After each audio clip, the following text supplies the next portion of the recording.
Hi friends, నేను మీ ప్రశాంతి. ఈరోజు వీడియోలో మనం బతుకమ్మ లెసన్ గురించి అయితే చెప్పుకోబోతున్నాము. అందరూ వినేసేయండి.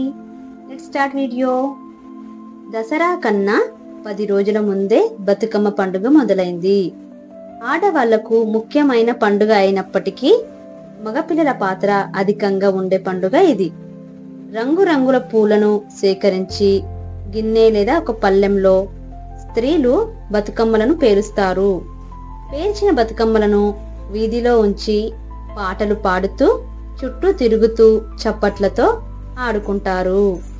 ఈ బతుకమ్మ ఆట చూడటానికి పిల్లలు, పెద్దలు, ఊరి జనమంతా వస్తారు. సద్దుల బతుకమ్మతో బతుకమ్మ పండుగ పూర్తవుతుంది. దీని తర్వాత 1-2 రోజులకు దసరా పండుగ వస్తుంది.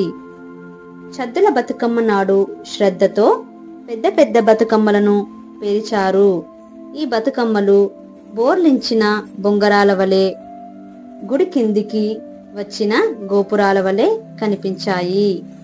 బడి ముందు వీధిలో ఉంచిన ఈ బతుకమ్మల చుట్టూ మహిళలతో పాటలు పాడుతూ ఆడుతున్నారు. పెద్దలంతా బతుకమ్మలు ఆడుతుంటే ఎటువైపో ఎవరిపైనో చిన్న పిల్లలు చిత్తుడు గొట్టాల్లో చిన్న కాగితపు ముక్కలుంచి చిమ్ముతున్నారు. చీకటి పడే వరకు బతుకమ్మలు ఆడుకొని సంతోషంగా చెరువుల్లో నిమజ్జనం చేశారు. బతుకమ్మలను నీళ్లల్లో సాగనంపుతూ చెరువు నీళ్లను దోసిళ్లతో ఎగతోడారు చిన్నవాళ్ళు. నీటి అలల మీద తేలి ఆడుతూ ఆటలాడుతూ మెల్లగా సాగే బతుకమ్మలు పడవల్లాగా ప్రయాణించాయి. బతుకమ్మ పండుగ ఊరంతా సంతోషాన్ని నింపుతుంది. అవునా కాదా పిల్లలు?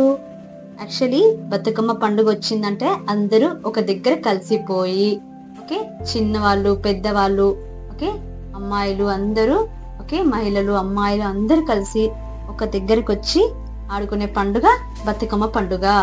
దీన్నే పూల పండుగ అని కూడా అంటారు. మన రాష్ట్ర పండుగ అని కూడా అంటారు.